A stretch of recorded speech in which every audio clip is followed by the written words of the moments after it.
Hello everyone, welcome to all on my YouTube channel. I hope आप बहुत अच्छे होंगे।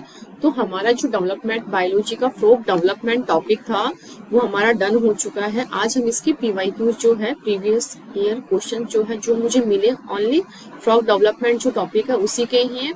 13 से 14 क्वेश्चन है जो मुझे मिले, मैं वो लेके आई हूँ आपको। तो अब अगर आप ये क्वेश्चन सॉल्व करने के लिए इस वीडियो पर आए तो उससे पहले आपको जितने भी पार्ट 6 हमारे जो लेक्चर है इसके फ्रॉग डेवलपमेंट के वो आपको पूरे अच्छे से देख के आना, उसके बाद ही अपने पीवाईक्यू सॉल्व करना है। अगर वो नहीं देख के आओगे आप तो एक भी पीवाईक्यू आपसे सॉल्व नहीं होगा। तो उसके लिए पहले आपको अपना टॉपिक क्लियर करना है, उसके बाद ही आपको अपना जो क्वेश्चन है उनको करना है। तो चलिए आज का फर्स्ट क्वेश्चन लेते हैं। ये है CSIR नेट दिसंबर 2018 का क्वेश्चन। क्वेश्चन में क्या दिया है, both TGF beta and sonic hedgehog signals play important role in both neurulation and cell fate patterning of the neural tube, which of the following statements is true. तो यहाँ क्या बोला गया है, हमारे TGF beta and sonic hedgehog जो है वो सिग्नल्स देते हैं किसके लिए, न्यूरलेशन के लिए एंड सेल फेट पैटर्निंग के लिए जो भी न्यूरल ट्यूब्स में होती है। तो इसके लिए हमें एक करेक्ट स्टेटमेंट पूछा गया है। तो यहाँ 4 स्टेटमेंट्स है, उनमें से जो करेक्ट होगा उसे हमें पिक करना है। तो यहाँ क्या बोला गया है, high level of BMP specify the cells to become epidermis। तो ये चीज आपको पता है, हाई कंसंट्रेशन में अगर BMP रहता है तो उस चीज को वो बनाता है हमारे एपिडर्मिस। इस चीज का मैंने डायग्राम भी बनाया था, पिछली स्लाइड्स में दिखाऊं तो वेंट्रल साइड में क्या है, हमारे BMP रहता है 4 या 2 मान लो, एपिडर्मल इंडेक्शन होता है एंड एपिडर्मिस का फॉर्मेशन करता है। ठीक है, ये चीज मैंने आपको बताई थी। और डिफॉल्ट फेस में क्या है, यहाँ न्यूरल टिश्यूज का फॉर्मेशन होता है। यहाँ बस यही बोला गया है, हाई लेवल में अगर हमारे BMP होता है तो वो एपिडर्मिस को इंड्यूस करता है। तो ए ऑप्शन ही हमारा करेक्ट हो जाएगा। बाकी के हम देखते हैं, low level specify, no, wrong. High level क्या बनाता है, neural plate, no. Low level जो होता है वो हमारे बनाता है न्यूरल प्लेट, तो ये भी रॉन्ग हो जाएगा। फिर intermediate level of BMPs do not effect the formation of no, ये भी रॉन्ग। तो इस तरह से हमारा ऑप्शन नंबर ए जो है इस क्वेश्चन का, मैं लिख देती हूँ, इस क्वेश्चन का करेक्ट आंसर हो जाएगा। नेक्स्ट क्वेश्चन पर बढ़ते हैं। यहाँ देखो, the dorsal most vegetal cells of the amphibian embryo that is capable of inducing the organizer is called as nucleus center and is marked by the presence of। तो यहाँ क्या है, नैनोस नहीं आएगा, कॉर्डिन नहीं आएगा, गुस्कॉइड भी नहीं आएगा। यहाँ क्या है, बीटा कैटेनिन जो है उसकी वजह से, इस तरह से आपको मैंने बताया था, यहाँ ऑर्गेनाइजर्स बनते हैं और उसके जस्ट पास में बीटा कैटेनिन की वजह से यहाँ क्या बनता है, हमारे न्यूक्लियस सेंटर का फॉर्मेशन होता है। इस तरह से पीछे स्लाइड्स में आप देखना, ये चीज भी आपको क्लियर होगी। मैं दिखा देती हूँ एक बार और, न्यूक्लियस सेंटर हमारे कहाँ बनता है। ये देखो, जस्ट ऑर्गेनाइजर्स बनेंगे, उसके जस्ट नीचे हमारे न्यूक्लियस सेंटर का फॉर्मेशन होता है। ये देखो न्यूक्लियस सेंटर, यहाँ ये देखो हमारे न्यूक्लियस सेंटर का फॉर्मेशन हुआ है जो भी बीटा कैटेनिन की वजह से। पूरी चीजें मैंने पढ़ाई है, बहुत अच्छे से पढ़ाई है। आपको पहले अपने टॉपिक क्लियर करना है, उसके बाद ही आपको स्विच करना है अपनी पीवाईक्यूज पर। इस तरह से यहाँ पर क्या है, जो बीटा कैटेनिन है वो हमारे करेक्ट आंसर हो जाएगा, ऑप्शन नंबर 2 है। थर्ड क्वेश्चन में है, विच of the interference A to D दिया हुआ है। Given below, could you prove from the following tissue transplantation experiments performed with the early and late gastrula stage of the newt। ठीक है, यहाँ एक टेबल दी हुई है, उसके बाद यहाँ कुछ स्टेटमेंट्स है 4, उनको हमें द करेक्ट रेफरेंस इनके अंदर हमें बताना। तो आपको सबसे पहले टेबल आनी चाहिए। इस टेबल से घूम फिर के भी क्वेश्चन आता है। यहाँ देखो उन्होंने होस्ट रीजन बता रखा है, जबकि यहाँ भी होस्ट रीजन आ सकता है, यहाँ डोनर रीजन यहाँ भी दे सकते हैं। इस तरह से घूम फिर के क्या है, इस टेबल से क्वेश्चंस दिए जाते हैं। तो इस टेबल को मैं आपको एक बार वापस से समझा देती हूँ। ये देखो यहाँ पर क्या है, इनका डोनर रीजन दिया हुआ है, यहाँ होस्ट रीजन, जबकि हमारे क्वेश्चन में यहाँ पर होस्ट रीजन एंड यहाँ पर डोनर रीजन दिया हुआ है। तो यहाँ क्या है, अर्ली ग्रेस्टुला स्टेज एंड यहाँ है लेट ग्रेस्टुला स्टेज। तो यहाँ पर क्या है, डोनर जो रीजन है हमारा वो स्पेक्टिव न्यूरॉन्स है एंड होस्ट रीजन क्या है हमारा यहाँ पर एपिडर्मिस। तो एपिडर्मिस वाला चीज जो है किसको दिया जाता है, हमारे न्यूरॉन्स को दिया जा रहा है। एंड यहाँ क्या बन रहा है, अल्टीमेटली यहाँ एपिडर्मिस का ही फॉर्मेशन हो रहा है। तो इस टाइप की जो डेवलपमेंट होता है वो होता है हमारी कंडीशनल डेवलपमेंट। ये चीज आपको ध्यान रखनी है। सेकंड फिर से यहाँ दिया हुआ है एक और, यहाँ एपिडर्मिस है डोनर की, होस्ट की हमारे न्यूरॉन्स है, बट हमारे क्या बन रहा है यहाँ पर लास्ट में न्यूरॉन्स ही बन रहा है। इसका मतलब ये क्या है, कंडीशनल टाइप का ही डेवलपमेंट है। आपको ये ध्यान रखना है होस्ट रीजन जो है हमारा वो कैसा है, होस्ट रीजन का जो डोनर को दिया जा रहा है वो कौन सा पार्ट है। अगर होस्ट का एपिडर्मिस है, जस्ट सपोज अल्टीमेटली हमारे एपिडर्मिस ही बन रहा है, तो हमारे कंडीशनल डेवलपमेंट कहलाएगा। एंड देन हमारे होस्ट रीजन एपिडर्मिस है एंड हम दे रहे हैं डोनर को न्यूरॉन, तो हमारे क्या बन रहा है न्यूरॉन। इसका मतलब हम जिसको दे रहे हैं वो वही चीज बना रहा है, मतलब वो ऑटोनोमसली स्पेसिफाइड हो चुका है। यहाँ ये देखो न्यूरॉन डोनर का, होस्ट का एपिडर्मिस, एंड अल्टीमेटली यहाँ क्या बन रहा है न्यूरॉन। तो जो डोनर के पास है वही चीज हमारी बन रही है। इसका मतलब ये है ऑटोनोमस टाइप का डेवलपमेंट। इसके अकॉर्डिंग अगर हम देखना चाहें तो ये है हमारा होस्ट, तो होस्ट में यहाँ क्या है हमारे न्यूरॉन, ठीक है, न्यूरॉन है होस्ट में, बट हमारे यहाँ क्या है एपिडर्मिस डोनर के पास, और अल्टीमेटली यहाँ क्या बन रहा है एपिडर्मिस ही बन रहा है। तो ये किस टाइप का डेवलपमेंट होगा, ये होगा ऑटोनोमस, ऑटोनोमस टाइप का डेवलपमेंट होगा। एंड देन यहाँ पर सेकंड एग्जांपल भी वही सेम है, न्यूरॉन से न्यूरॉन ही बन रहा है डोनर के पास जो है हमारा।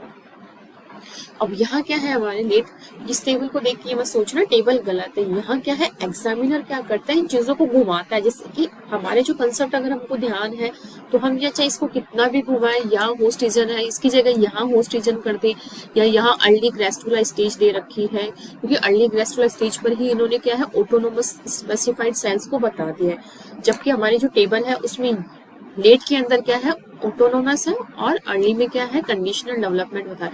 बट इन्होंने क्या है इस टेबल को थोड़ा सा फेरबदल किया है जिससे कि आपको कंफ्यूजन हो और आप गलत आंसर ऑप्ट करो, बट ऐसा नहीं करना। अगर आपका कंसेप्ट क्लियर है तो आप बिल्कुल करेक्ट आंसर पर चले जाएं। मैंने आपका कंसेप्ट वहां से क्लियर किया इस टेबल से, जब चैप्टर पढ़ाया था मैंने तब भी बताया था, अभी फिर से मैंने बताया इसलिए कि आप ये ना सोचे कि क्वेश्चन ही रॉन्ग है, ठीक है। अब यहाँ देखो डोनर का हमारे यहाँ क्या है एपिडर्मिस, बट हमारे होस्ट का क्या है यहाँ पर न्यूरॉन। अब यहाँ न्यूरॉन है हमारे किसके पास, होस्ट के पास, और अल्टीमेटली क्या बन रहा है हमारे न्यूरॉन ही बन रहा है। अगर मैं टेबल दिखाऊं तो देखो होस्ट के पास हमारे क्या है एपिडर्मिस है, ठीक है, पर डोनर के पास न्यूरॉन है, तो क्या बन रहा है हमारे न्यूरॉन ही बन रहा है। तो ये हो गया ऑटोनोमस, ठीक है। जबकि कंडीशनल में क्या है, जो डोनर के पास है वो ना बन के जो होस्ट के पास है वो बनती है हमारे। तो इस तरह से यहाँ क्या हो जाएगा हमारे कंडीशनल डेवलपमेंट। तो इस तरह से हमारे जो ए है फर्स्ट है उसके अंदर क्या हो जाएगा, ये देखो सेंस ऑफ अर्ली, उसके अंदर तो हो जाएगा ऑटोनोमस डेवलपमेंट। इस तरह से बी हमारा ट्रू हो जाएगा, ए रॉन्ग हो जाएगा। फिर है लेट क्रेस्टुला में हमारी क्या चल रहा है कंडीशनल डेवलपमेंट, तो हमारा ये वाला भी राइट हो जाएगा। अब आपको बी राइट पता है, अगर इस क्वेश्चन में अगर आपको पता है कि बी बिल्कुल राइट है तो आप सारे ऑप्शंस को एलिमिनेट कर सकते हैं एंड ओनली एक ऑप्शन से ही आप अपने करेक्ट आंसर पर पहुंच सकते हैं। इस तरह से आपको जो ऑप्शंस दिए हुए उनको एलिमिनेट करके अपने आंसर तक कैसे पहुंचा जाता है वो चीज भी आपको ये प्रैक्टिस करते टाइम सीखनी है। तो इसका करेक्ट आंसर हो जाएगा ऑप्शन नंबर हमारा बी, स्टेटमेंट बी एंड सी जो है हमारे करेक्ट आंसर हो जाएंगे। यहाँ क्या है, the presence of beta catenin in the nuclei of blastomeres in the dorsal portion of the amphibian, ये है डोर्सल साइड, ये है ventral side. Amphibian embryo is one of the determinant for laying down the dorsal ventral axis. What will be the outcome of expressing a dominant negative from the JSK3 in the ventral axis of the early embryo? यहाँ क्या है, इसके अंदर क्या है mutation किया गया। अब आपको ये पता होना चाहिए जो JSK3 होता है वो हमारे एम्ब्रियो की कौन से एक्सिस में प्रेजेंट होता है, तो ये रहता है वेंट्रल साइड में, वेंट्रल एक्सिस की तरफ। जस्ट सपोज अगर इसको ही हम इनहिबिट कर दें,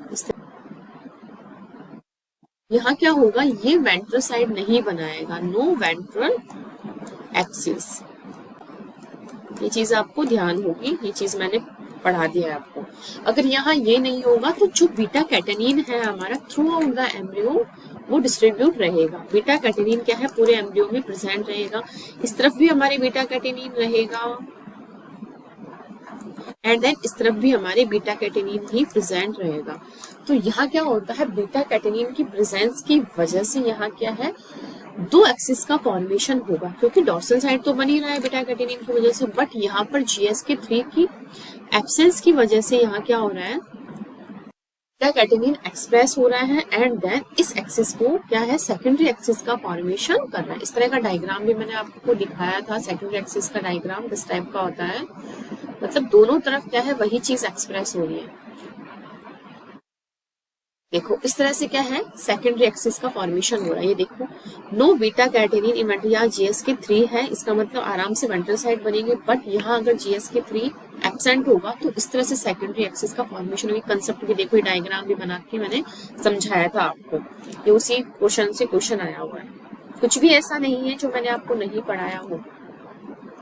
यहाँ क्या है, इस तरह से एक secondary axis will be form. तो यहाँ क्या है, बीटा कैटेनिन की वजह से सेकेंडरी एक्सिस का फॉर्मेशन होगा। बाकी का यहाँ क्या है, डॉर्सल एक्सिस और वेंट्रलाइज ये नहीं होगा, प्राइमरी ऑर्गेनाइजर नो, ऐसा कुछ नहीं होगा, नॉर्मली नो, ये गलत है। तो हमारा करेक्ट आंसर हो जाएगा ऑप्शन नंबर बी। आपको लग रहा होगा कुछ भी ऐसा नहीं है जो छूटा है हमारा, पढ़ने हमने पढ़ा नहीं है, ऐसा कुछ नहीं है, सब कुछ मैं स्लाइड से ही लाई हूँ।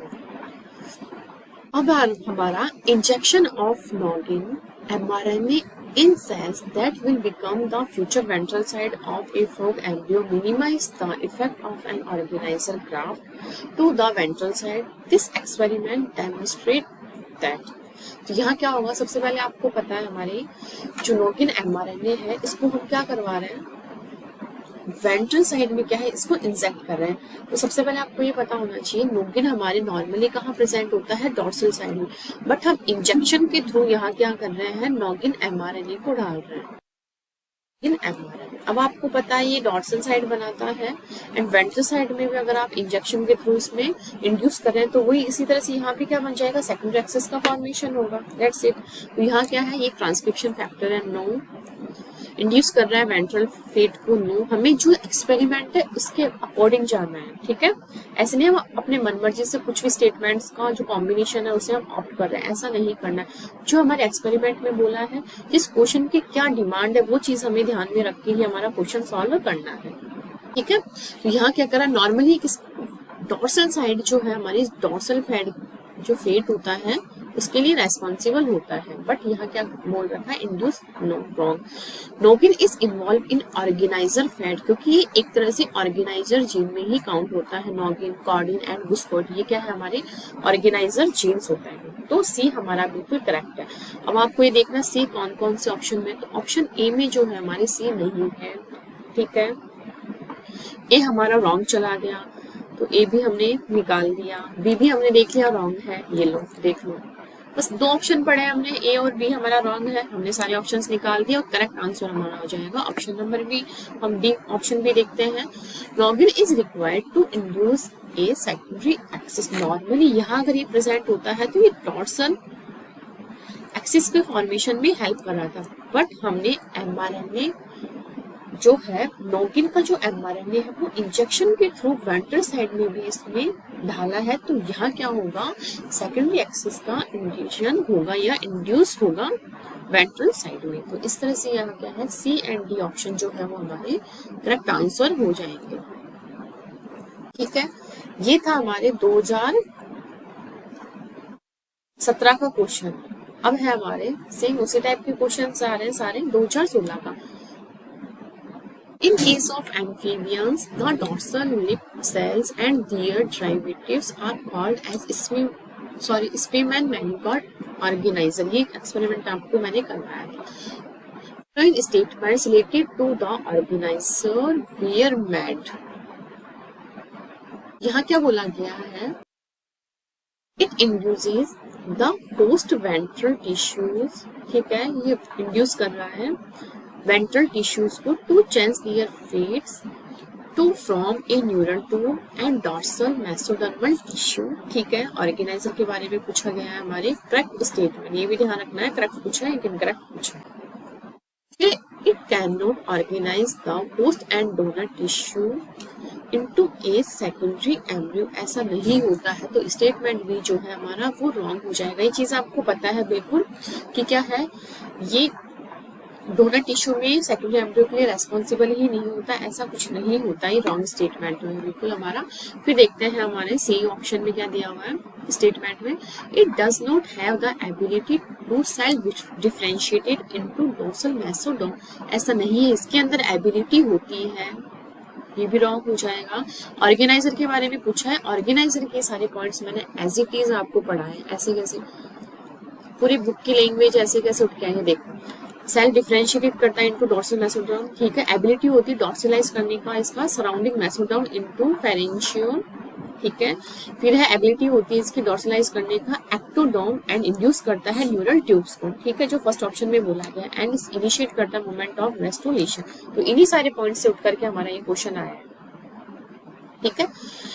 It is ability to initiate the movement of breast। देखो एज इट इज गिलबर्ट की लैंग्वेज उठ करके आई है, सेम ऐसे कैसे वो स्टेटमेंट जो मैंने बुक से कॉपी पेस्ट किए हैं आपके गिलबर्ट की, सेम ऐसे कैसे क्वेश्चन यहाँ उठ करके आया है, ठीक है।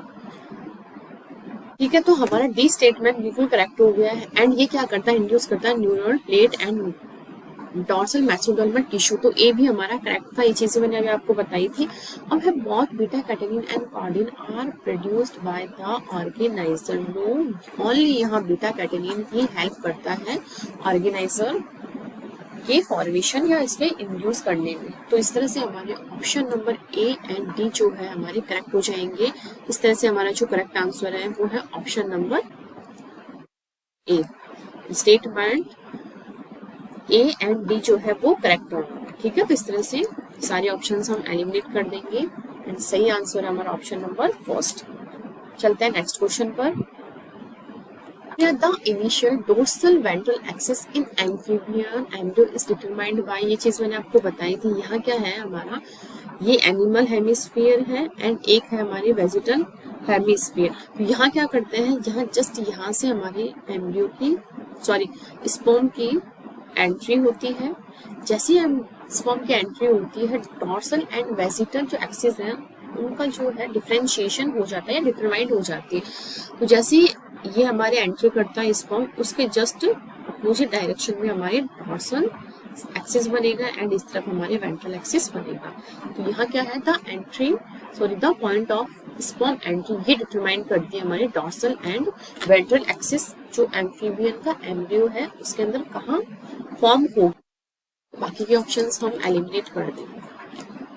अब है the blastopore region of amphibian embryo that secrete BMP inhibitors and dorsalize the surrounding tissue is known as।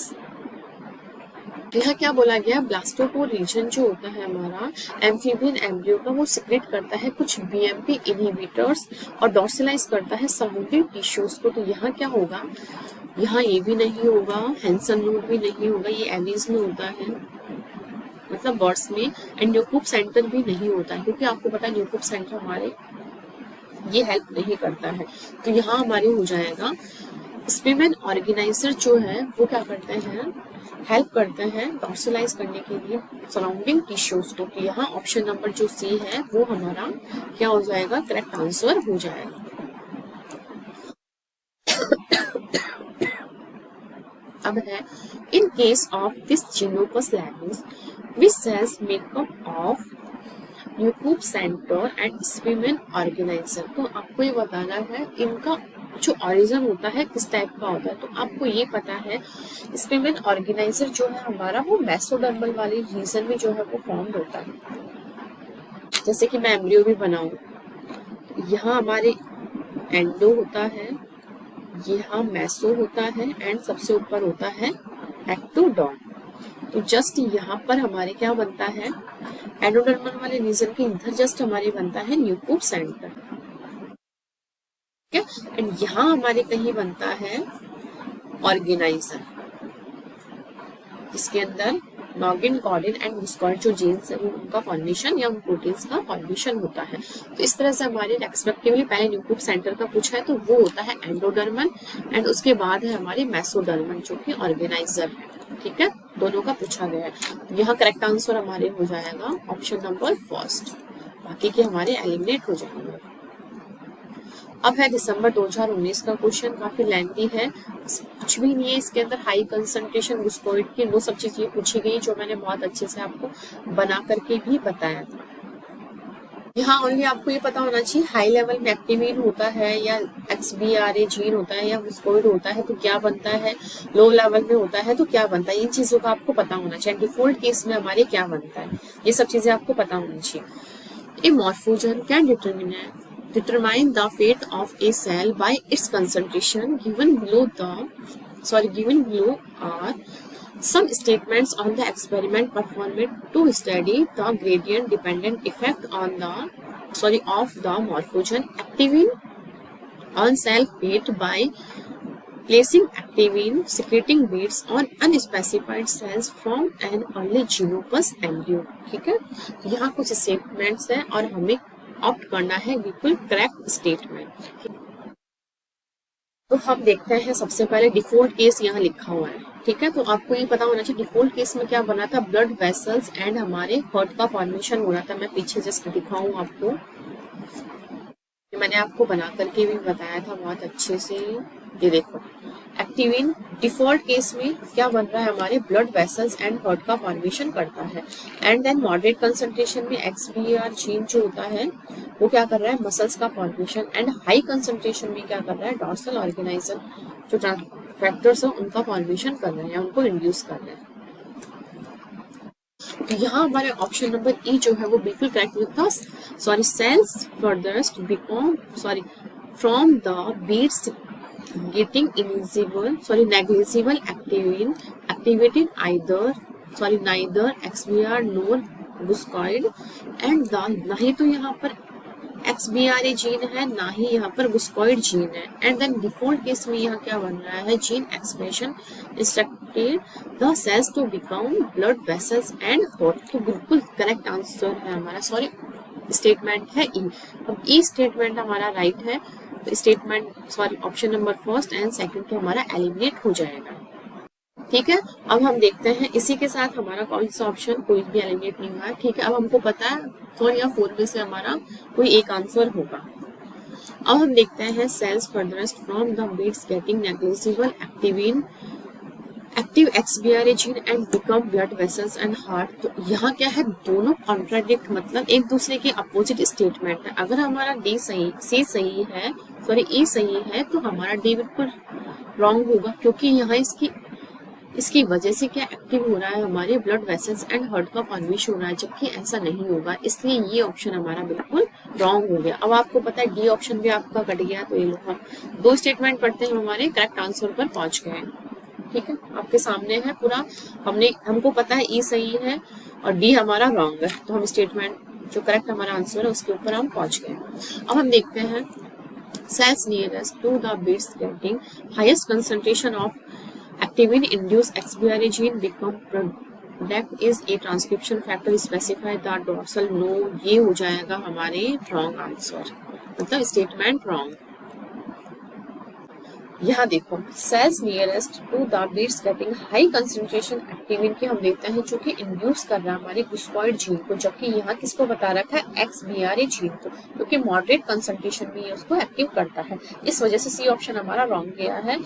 B option इसलिए हमारा राइट जा रहा है क्योंकि हाई कंसंट्रेशन में गुस्कॉइड जीन को इंड्यूस करता है एंड क्या करता है, प्रोड्यूस करता है ट्रांसक्रिप्शन फैक्टर जो कि स्पेसिफाई करते हैं फ्रॉग की डॉर्सल मोस्ट स्ट्रक्चर को, इसलिए ऑप्शन हमारा करेक्ट है।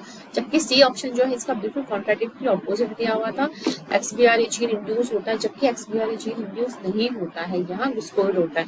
बाकी का स्टेटमेंट पूरा एज इट इज सेम है, ओनली यहाँ जीन जो है उसको आपको देखना है क्या दिया हुआ है। ठीक है, फिर beads without activin did not elicit expression of either या XBRA और गुस्कॉइड जीन, तो ये भी हमारा राइट हो जाएगा। इस तरह से ऑप्शन नंबर जो 4 है वो हमारा करेक्ट आंसर है and statement A, B and E जो है हमारे करेक्ट आंसर है। ठीक है,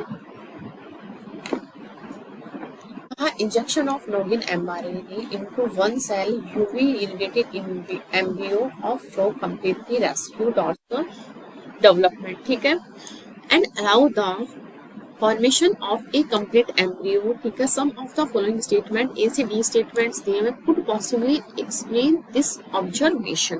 तो आपको बताना है इसके बारे में पूरा. नॉगिन क्या एक सिक्रेटेड प्रोटीन है, बिल्कुल राइट है. ये इंड्यूस करता है dorsal ectoderm to form neural tissue and it dorsalize the mesoderm cells which could otherwise contribute to ventral mesoderm. तो बिल्कुल राइट ऑप्शन है हमारा स्टेटमेंट ए. इसमें करेक्ट पूछा गया है तो ए हमारा बिल्कुल सही है. तो सी, इस तरह से हमारा ऑप्शन नंबर जो सी है वो एलिमिनेट हो गया क्योंकि इसके अंदर हमारा स्टेटमेंट जो ए है वो नहीं आ रहा है, इस वजह से. एंड अब आगे हम देखते हैं बाकी की स्टेटमेंट. नोगिन बाइंड करता है directly to BMP4/2 thus preventing complex formation with their receptors. ये चीज मैंने आपको बताया था. जो नोगिन होता है ये क्या करता है, इसको स्टॉप करता है. देखो ये चीज मैंने आपको कहाँ लिखी. नोगिन क्या करता है, इनहिबिट करता है BMP4 को एंड 2 को, जिससे क्या करते हैं ये can not bind two receptor, अपने रिसेप्टर से बाइंड नहीं कर पाते हैं, ठीक है. इस तरह से नोगिन इनको इनहिबिट करता है. तो सेम उसी चीज का एक स्टेटमेंट हमारे यहाँ आया है. तो ये हमारा सेकंड स्टेटमेंट वो भी क्या है, करेक्ट हो जाएगा, ठीक है. अब बी किस किस में है, बी हमारे ए एंड बी ऑप्शन में है. तो हमारा जो डी ऑप्शन है वो भी एलिमिनेट हो जाएगा. इस तरह से क्या है, हमने अभी 2 स्टेटमेंट ही पढ़े हैं और 2 ऑप्शंस हमने क्या है एलिमिनेट कर दिए. अब हमको इस चीज से एक चीज पता लग गई कि जो हमारा डी ऑप्शन है वो कहीं नहीं दिया हुआ बचे हुए रिमेनिंग ऑप्शंस में. तो डी हमारा नहीं होगा, इनकरेक्ट है. इसका मतलब हम पता कर सकते हैं, ठीक है. लेकिन इसके लिए हमें सी पढ़ना पड़ेगा. सी क्या है, नोगिन along with other molecules prevent करते हैं BMP को from binding to and inducing ectoderm and mesoderm cells near the organizer. तो ये बिल्कुल सही है, ठीक है. नोगिन इसमें हेल्प करता है. तो ए बी सी स्टेटमेंट जो है हमारे सही है. इस तरह से ऑप्शन नंबर ए जो है हमारा करेक्ट आंसर हो जाएगा. एंड डी में क्या दिया हुआ है, नोगिन एक सिक्रेटेड प्रोटीन है विच इंड्यूस करता है डॉर्सल एक्टोडर्म को to form epidermis and it ventralize the mesoderm. No, ऐसा कुछ नहीं करता. ये डॉर्सलाइज वाले पोर्शन में जो है हमारे नोगिन, कॉर्डिन एंड वुस्कोइड जो जीन्स है वो प्रेजेंट रहते हैं. तो इस तरह से आंसर जो है हमारा ए जो है इसका करेक्ट हो जाएगा. चलते हैं नेक्स्ट क्वेश्चन पर. ये 2011 में आया हुआ था. इस टाइप के क्वेश्चंस हमारे अभी इन दिनों में भी आए हुए हैं, लेकिन थोड़े घूम फिर के. ये देखो जस्ट अभी मैंने थोड़ी देर पहले भी करवाया था एक नोगिन का. ये देखो नोगिन क्या है, ट्रांसक्रिप्शन फैक्टर. नो, ये ट्रांसक्रिप्शन फैक्टर ना होकर के एक सिक्रेटेड प्रोटीन होता है. अब है हमारे ये 2013 में आया हुआ क्वेश्चन है. विच protein secreted by the amphibian organiser induce neural tissue formation by inhibiting BMP, मतलब बॉर्न मॉर्फोजेनेटिक प्रोटीन, जिसको शॉर्ट में बोलते हैं BMP. तो क्या करता है ये, ऐसा कौन सा प्रोटीन सिक्रेटेड होता है by the amphibian organiser induces neural tissue formation by BMP. तो यहाँ कौन सा प्रोटीन काम करता है, वो है हमारा नोगिन प्रोटीन. ये चीज आपको मैं काफी टाइम से पढ़ा रही हूँ. देखो एक मतलब ये है हमारे पार्ट सी टाइप का क्वेश्चन. सेम वही नोगिन के बारे में बोला गया है. नोगिन में क्या है, BMP जो है उसको इनहिबिट करता है हमारे नोगिन. तो यहाँ वही चीज बताई हुई, लेकिन लैंग्वेज थोड़ी सी चेंज है. और यहाँ क्या है, जो पहले वाला क्वेश्चन था हमने ये 4 नंबर का था और ये वाला हमारा क्या है 2 नंबर का है. तो ये देखो चीजें क्या है, वापस सेम चीजें जो है उनसे क्वेश्चंस आते हैं, से हमारे बाकी के ऑप्शंस एलिमिनेट हो जाएंगे. तो आंसर जो हो जाएगा इसका बी ऑप्शन करेक्ट हो जाएगा. नेक्स्ट क्वेश्चन में क्या दिया हुआ है, इन amphibian oocyte the germplasm which gets segregated during cleavage to give rise to primordial germ cells is normally. तो यहाँ क्या बोला गया है, क्लीवेज होने के बाद जो प्रीमोर्डियल जर्म सेल जो होते हैं वो नॉर्मली मतलब कहाँ सेग्रीगेट होती है, तो वो चीज यहाँ पूछा गया है. तो distributed evenly throughout the oocyte, no localized in animal pole. यहाँ क्या है, एनिमल या वेजिटल पोल में से किसी एक पोल में प्रेजेंट होती है. चीज आपको ध्यान होना चाहिए. तो ठीक है, तो ए ऑप्शन तो हमारा एलिमिनेट हो गया. 4 में हम देखते हैं aggregated in central part of oocyte. तो ये oocyte के सेंट्रल पार्ट में नहीं होती है, ये होती है हमारे जो वेजिटल पोल होता है एग का. जैसे कि मैं ये एग बना रही हूँ, यही इसका एनिमल पोल एंड ये है वेजिटल पोल. तो यही कहीं पर क्या है हमारे पीजीसी जो है वो प्रेजेंट रहती है इस तरह से, ठीक है।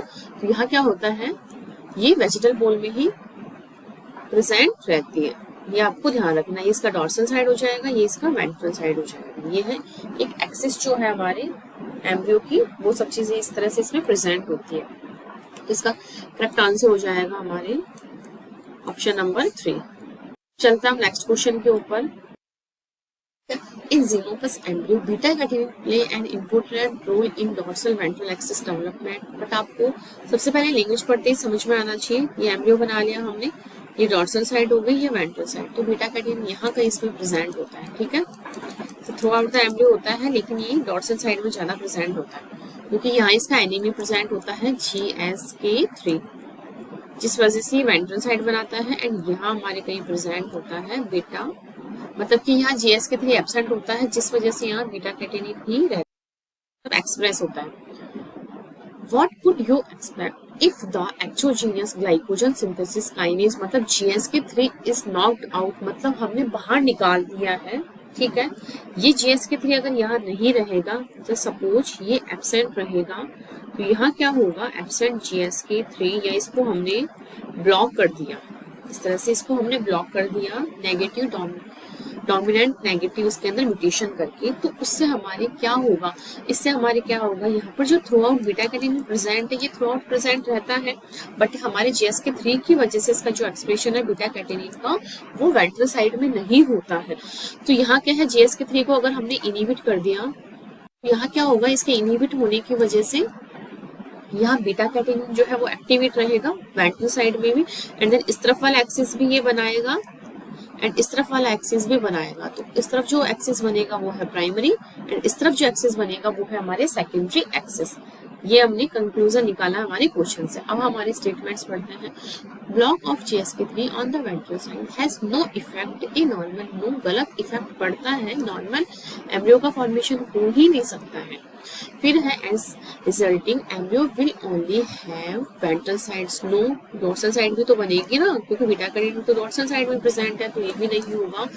ये secondary axis will be form. तो यहाँ क्या है, सेकेंडरी एक्सिस का फॉर्मेशन होगा। इस तरह ऑप्शन नंबर जो 3 है हमारा, वो करेक्ट आंसर हो जाएगा। Dorsal fate is suppressed. No, यहाँ वेंट्रल फेट जो होता है वो सप्रेस्ड होता है, तो ये वाला ऑप्शन भी हमारा एलिमिनेट हो जाएगा, और आंसर नंबर जो 3 है वो हमारा करेक्ट हो जाएगा। इस टाइप का सेकंड एक्सिस के काफी सारे क्वेश्चंस आते हैं घूम घूम के, बस यही है GSK3 को किसी भी तरह से ये लोग इनहिबिट कर दे, नॉकआउट कर दे, या उसके अंदर म्यूटेशन कर दे किसी भी टाइप का, तो यहाँ क्या है, ये अपना एक्सप्रेशन नहीं दिखा पाता है। थ्रू आउट से जो बीटा कैटेनिन हमारे इसमें प्रेजेंट है, वो बीटा कैटेनिन अपना एक्सप्रेस होता है डॉर्सल साइड में भी एंड वेंट्रल साइड में भी। तो डॉर्सल साइड में रहेगा तो नॉर्मल एक्सिस बनेगी, लेकिन जस्ट वेंट्रल साइड में भी अगर एक्सप्रेस होगा तो यहाँ पर क्या है, सेकंडरी एक्सिस का फॉर्मेशन ये करता है। जस्ट अभी मैंने पहले एक क्वेश्चन करवाया था, उसमें आपको दिखाया भी था इस तरह से बॉडी में 2 एक्सिस बनती है, इस तरह से आपको मैंने डायग्राम भी दिखाया था जब मैंने टॉपिक पढ़ाया था तब, ठीक है। तो इस तरह से ऑप्शन नंबर जो 3 है वो इसका करेक्ट आंसर हो जाएगा। अब चलते हैं नेक्स्ट क्वेश्चन को।